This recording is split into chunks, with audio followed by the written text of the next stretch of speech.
Hello friends, welcome to Geetanjali's note making classes. आज जिस topic पे हम बात कर रहे हैं वो है बीएड फर्स्ट सेमेस्टर का प्रोस्पेक्टिव्स इन चाइल्ड डेवलपमेंट का unit 3 childhood as a period of socialisation का section 3.3 child in different socio cultural context. Friend, मैं हर एक सेक्शन को कवर अप कर रही हूँ और उस सेक्शन से रिलेटेड आपके एग्जाम में क्या क्वेश्चन आ सकता है उसको भी डिस्कस कर रही हूँ। उसके साथ उस क्वेश्चन को लेकर एग्जाम के लिए आप क्या लिखें, एग्जैक्ट नोट्स भी डिस्कस कर रही हूँ। अगर आपको मेरे पढ़ाने का तरीका अच्छा लग रहा है, कॉन्सेप्ट्स क्लियर हो रही हैं, तो इसे शेयर कीजिएगा अपने फ्रेंड्स के साथ, लाइक कीजिएगा। अगर अब तक आपने सब्सक्राइब नहीं किया है तो कीजिएगा ताकि मेरे लेटेस्ट वीडियोस आपके पास पहुंच जाएं, और अपनी कमेंट ज़रूर लिखिएगा। आज हम जानेंगे कि इस सेक्शन से आपके एग्जाम में क्या क्वेश्चन आ सकता है और आप उसे किस तरह अटेंड करें। So let's get started. इससे जो सवाल आ सकता है आपके बीएड एग्जाम में वो है, right the importance of child in different socio cultural context. अगर सवाल ऐसा आता है तो आप अपना आंसर शुरू कीजिएगा कि सोशियो कल्चरल कॉन्टेक्स्ट क्या होता है, यानी डेफिनेशन से। उसके बाद इसके कैरेक्टरिस्टिक पर आएगा और अपने आंसर को फिनिश कीजिएगा इम्पोर्टेंस लिखकर। तो फ्रेंड्स, अगर हम सिंपल भाषा में समझें, सोशियो कल्चरल जो कॉन्टेक्स्ट है वो इमीडिएट एनवायरमेंट होता है बच्चे का जिसमें वो बड़ा होता है। उसमें फैमिली भी जाती है, फ्रेंड्स भी जाते हैं और स्कूल भी जाता है। तो सोशियो कल्चरल कॉन्टेक्स्ट बच्चे को उसका कल्चरल वैल्यूज सिखाता है, उसके सोशल नॉर्म सिखाता है, उसका बिहेवियर सिखाता है, और ये सारी चीज़ें उसके डेवलपमेंट में बहुत बड़ा इन्फ्लुएंशियल फैक्टर रहती हैं। सोशियो कल्चरल कॉन्टेक्स्ट जो होता है, यानी इमीडिएट जो एनवायरनमेंट होता है, वो इवन बच्चों की सोचने की जो पैटर्न है, हाउ टू थिंक, उसको भी इन्फ्लुएंस करता है। तो यही चीज़ों को हम लिखेंगे और एक्सप्लेन करेंगे। आप लिखिएगा, human being is a social being and can not live in complete और पार्शियल आइसोलेशन। यानी इंसान एक सोशल बीइंग है और वो आइसोलेशन में नहीं रह सकता, अकेलेपन में नहीं रह सकता, चाहे वो कंप्लीट आइसोलेशन हो या पार्शियल आइसोलेशन हो। Socio-cultural context is the immediate environment like physical, social, cultural, economic circumstances in which an individual lives. तो सोशियो-कल्चरल कॉन्टेक्स्ट क्या होता है? एक इंडिविजुअल का इमीडिएट एनवायरनमेंट होता है, फिजिकल एनवायरनमेंट होता है, उसका सोशल एनवायरनमेंट होता है, उसका कल्चरल एनवायरनमेंट होता है, और उसका इकोनॉमिक स्टैंडर्ड या इकोनॉमिक सर्कमस्टांसेस भी होती हैं। तो ये सारी चीज़ों को मिलाकर हम सोशियो-कल्चरल कॉन्टेक्स्ट कहा जाता है। According to research, child's socio-cultural context has a large influence on their development and influence children in different ways. तो ये माना गया है, रिसर्च कहता है कि ये सोशियो कल्चरल कॉन्टेक्स्ट का इन्फ्लुएंस बच्चों में बहुत तरीके से होता है, और जिसकी वजह से उसका कंप्लीट डेवलपमेंट में इसका असर पड़ता है, जो लाइफ लॉन्ग चलता है एक इंडिविजुअल के साथ।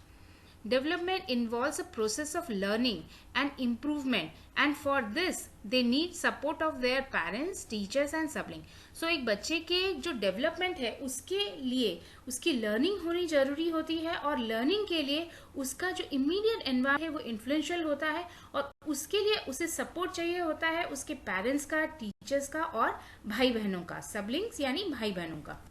फ्रेंड्स, अब second part of the question पर आते हैं, वो है importance of child in different socio cultural context. तो फ्रेंड्स, इस चीज़ को अटेंड करने के लिए आपको दो चीज़ें समझनी होगी।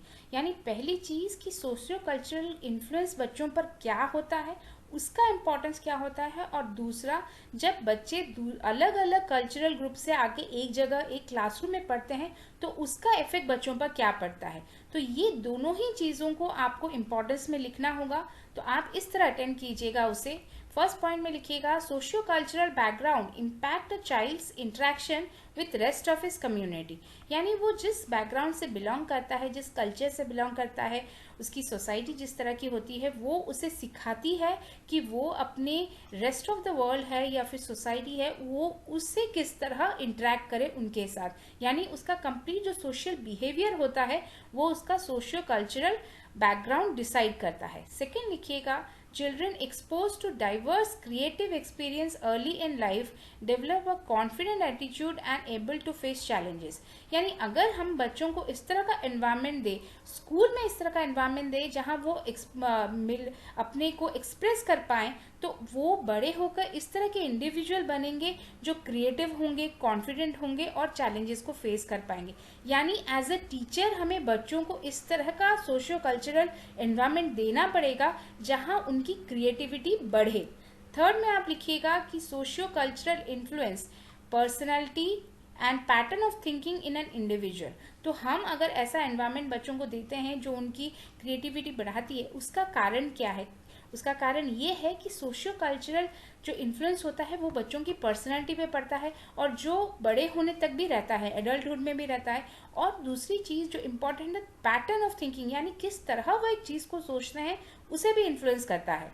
चौथे में लिखिएगा interaction of children belonging to different socio cultural group develop regard and respect to other cultural society.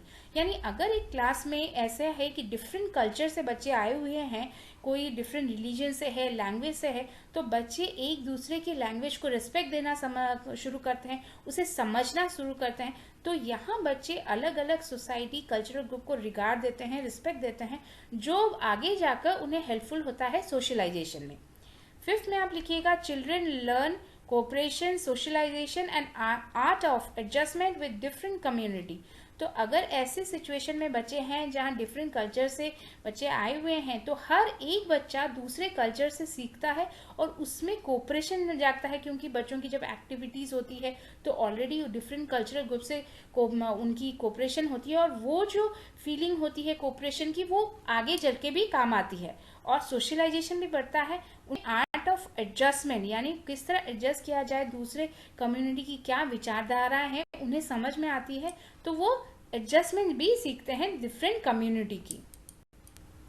6 point में आप लिखिएगा interactive activities among children of different socio cultural group causes cognitive and language development in children.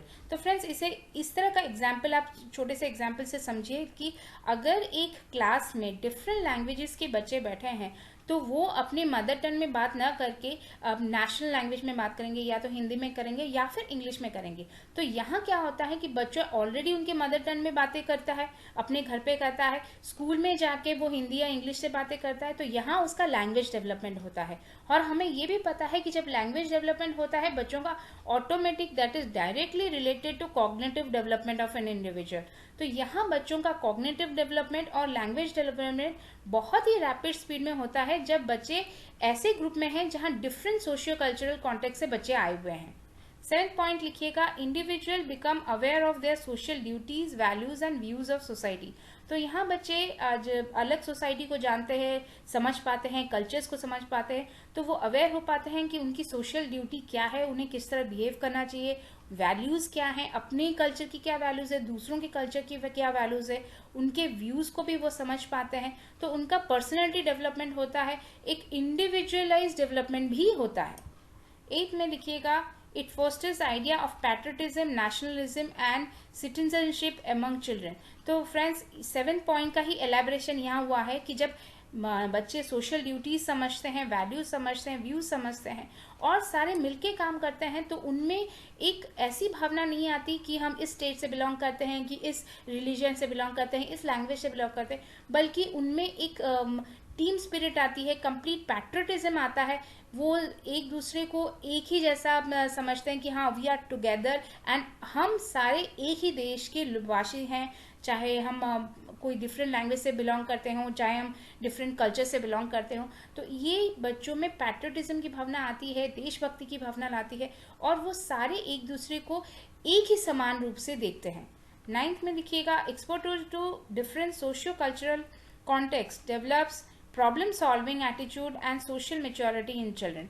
तो friends जब बच्चों के बीच में patriotism की भावना आती है, जब हम एक कंबाइंड जो थिंकिंग होती है वो आती है, जब वो एक दूसरे को डिफ्रेंशिएट नहीं करते किसी कल्चरल के वजह से, लैंग्वेज की वजह से, तो उनमें सोशल मैच्योरिटी आती है. यानी वो किस तरह सोसाइटी में बिहेव करे, किस तरह किस लोगों से बात करना चाहिए, उसमें मैच्योरिटी आती है. दूसरों को समझने में मैच्योरिटी आती जाती है और उससे उनकी प्रॉब्लम सॉल्विंग एटीट्यूड भी डेवलप होती है।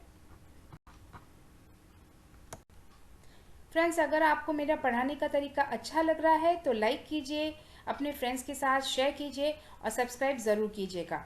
अपने व्यूज़ और अपनी क्वेरीज कमेंट बॉक्स में ज़रूर लिखिएगा। Thank you.